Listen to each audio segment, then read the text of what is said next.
Now it's time to discuss the 8th edition of the MLA Handbook. Every few years, the Modern Language Association updates its standards of citations, and 2016 is no exception. Now, I know what you're thinking. This is so confusing. We just learned it differently last year. Why? Well, in actuality, updates to MLA intend to make citations clearer and more concise. Now, there are countless updates to the handbook, which we will not go through all of them today, but specifically I'm going to highlight changes to book sources, online sources, and a few other quick updates.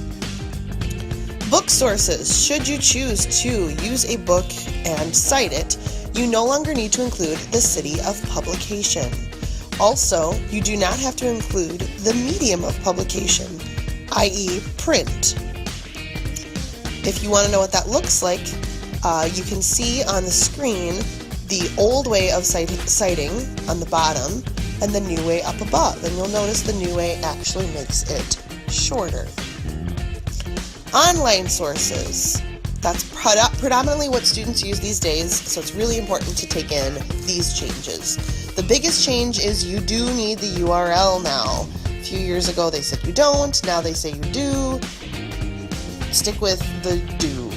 You have to include the URL, no brackets are necessary, and you do not need to hyperlink it.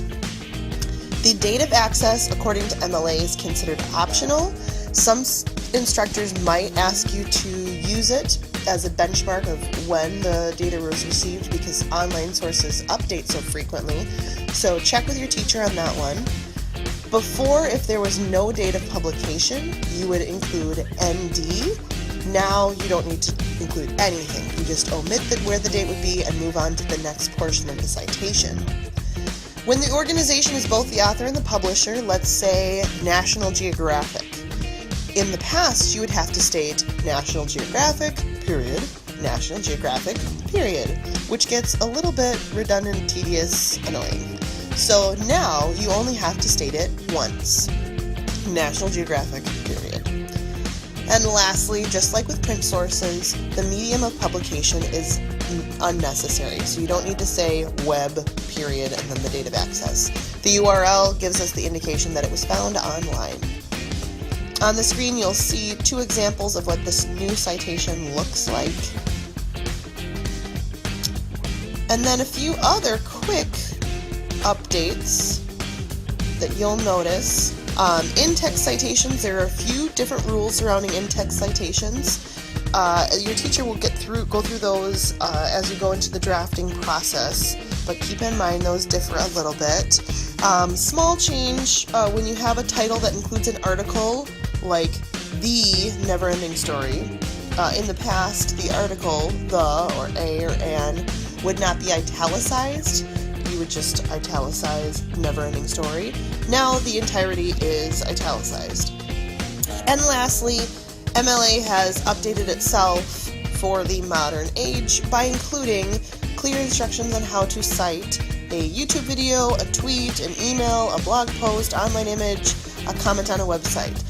Word to the wise, don't read comments on websites because that's where the scum of the earth lives. If you would like to learn more about MLA, or you are more of a visual person and you want to see the rules written out, I would encourage you to check out the MLA website. There's a link here that you can see all of the changes listed. Even if you just Google MLA 8th edition or new edition to MLA, you should be able to find it.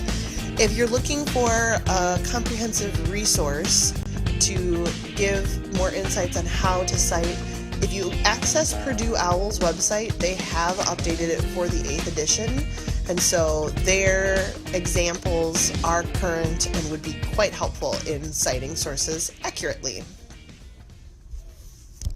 Created using Powtoon.